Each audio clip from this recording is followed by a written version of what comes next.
Hi guys, Azure Ace here and I am back again with another Dragon Ball Super episode discussion where today I will be covering episode 58 entitled Zamasu and Black, the Two's Mystery Deepens.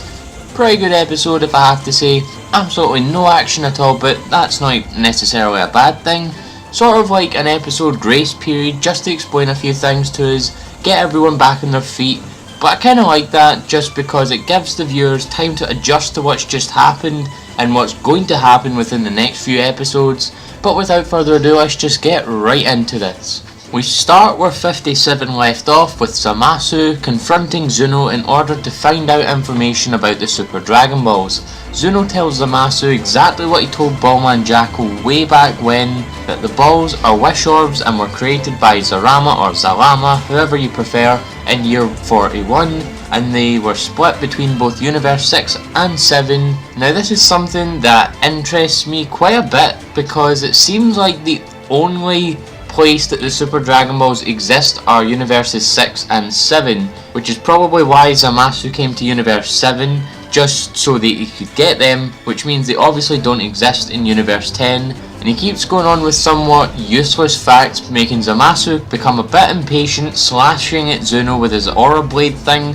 saying that since he's a Kaio, he can just wipe Zuno out if he wanted to, and asks him how to use them. Zuno then explains that he has to chant in the language of the gods, "Come forth, Dragon of the Gods, grant my wish, pretty peas," just like how Beerus did it in episode 41 or 40, can't remember what episode, it was one of them two, and then says that they will be split off after being used. Zamasu asks again, where are they, and Zuno said that's enough questions, but Zamasu threatens him again and tells him that they are already used recently and that he will have to wait a cockroach's lifespan, otherwise being a year. Zamasu then asks again about the location as well as about Goku. We then switch back to Capsule Corp with Bulma giving Goku, Vegeta and Trunks Senzus. Goku immediately gets up and says that they have to go back and try again, where Bulma shouts at him because he forgot Senzus, and it turns out that he left them in the bathroom, which is just, who else other than Goku would do something like that? It's a very Goku thing to do. Trunks explains to them that there is more than one enemy, being Zamasu as well as Black. Goku tells them that Black powered up significantly to become Super Saiyan Rosy. He then says that they can beat Zamasu by becoming immortal themselves by eating down a full bowl of Senzus, and everyone's just like, just shut up Goku please. We then switch to outside and Future Trunks is with Kid Trunks and the Pilaf gang, where Future Trunks confirms to them that Future Mai is still alive and that he will continue to fight until the future is safe for her and himself. Beerus, Whis and Kaioshin or Supreme Kai appear behind them, telling them they need to speak to Goku immediately as Goku and Bulma come out, and Kaioshin tells them that he was contacted by Zuno as someone came to him asking about the Super Dragon Balls and Goku, and Beerus finishes his sentence by saying that it was Zamasu that did it. Vegeta then says he has something to tell them as well, as we quickly cut to Universe 10 and Gowasu sitting, having tea, and he needs more as he shouts on Zamasu, but obviously there's no reply because he's cutting about getting the Super Dragon Balls, or that's what we think's happening. We cut again back to Capsule Corp and it seems Vegeta has told them that Zamasu is against them and is immortal, as Kaioshin, Whis and Beerus seem rather surprised at that fact. Bulma then asks if they can help with the situation by fighting with Zamasu, but Beerus is skeptical about how Black and Zamasu cannot be the same person, and Whis goes into full speculation mode as he starts theorizing about what Zamasu has done to himself and Black. He theorizes that Zamasu got interested in Goku's power after he was defeated by him, which made him go in search of a way to attain that power, and Goku says that he has the idea and says that Zamasu used the Super Dragon Balls to create Black. Whis agrees with Goku's idea of what Zamasu did, saying that it's possible Zamasu asked for a copy of Goku as his partner, then after a year of waiting, he used the Super Dragon Balls again to grant himself immortality. But that's purely speculation on Whis' part, he might even be wrong.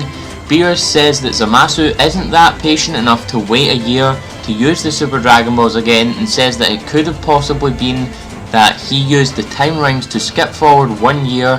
Trunks then says that in order for them to get time rings, something bad must have happened to the Universe 10 Kaioshin, being Gowasu, and they all come to the conclusion that Zamasu most likely murdered Gowasu for the time rings. Kaioshin says he'll take them to Universe 10 in order to check up on Gowasu and Zamasu. Vegeta says he's not going because he isn't really interested in present Zamasu. We then quickly switch to the future as Mai and Yajirobe are returning to the underground base. The two kids who we now have names for, being Maki and Haru, come running up to Mai asking where Trunks went, and Mai says that he's gone for now. The Resistance fighters also seem to be really downhearted by that, as they know that if Goku and Vegeta can't beat Black and Zamasu, there's no way they can as well, and feel like giving up. But Mai tries to spur them on so they have hope of surviving, which is absolutely brilliant. It's just what she does. We switch back to Universe 10 and Gowasu looks like he's writing a letter or something. Then Goku, Whis, Beerus and Kaioshin appear. Kaioshin says that he's glad to see Gowasu doing well, and then Beerus asks if Zamasu is there. Gowasu then asks if something is wrong and says Zamasu hasn't been there since the morning. And then that's when Goku opens his big mouth and says that Zamasu has been causing trouble in the future, which makes Beerus hit him, which is funny as always. Beerus then asks if there's anything that concerns Gowasu about Zamasu, and asks if the justice Zamasu feels concerns him. Gowasu replies saying that Zamasu has doubts about the proper Kaioshin way to serve justice, and says that over time he feels Zamasu will be okay and that he is learning the correct ways of a god. And during this explanation we see Zamasu going through a hallway as his aura starts forming over his hand, and we see this huge storm cloud appear above them as Zamasu walks out of the building to greet them. He initially looks surprised but then has this evil smile as he says, "Gowasu, I brought you some tea," as the episode ends there. But now it's time for my overall thoughts on this episode. It was alright, no action at all, but that's what's great about this arc.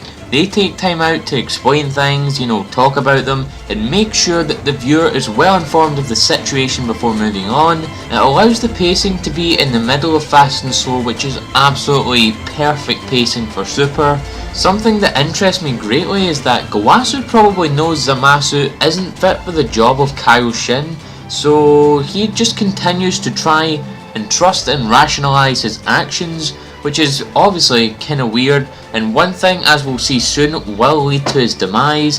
But overall, this episode was great. A couple of things explained, like what Zamasu intends to do with the Super Dragon Balls, and how Black possibly came into existence as well, but there's not much else I can really say other than that. But now with the overall judgments out of the way, it's time to get into the previews as we come to episode 59 after a week's break that we will be returning to on September the 25th, which is entitled Protect Kaioshin Gowasu, Destroy Zamasu.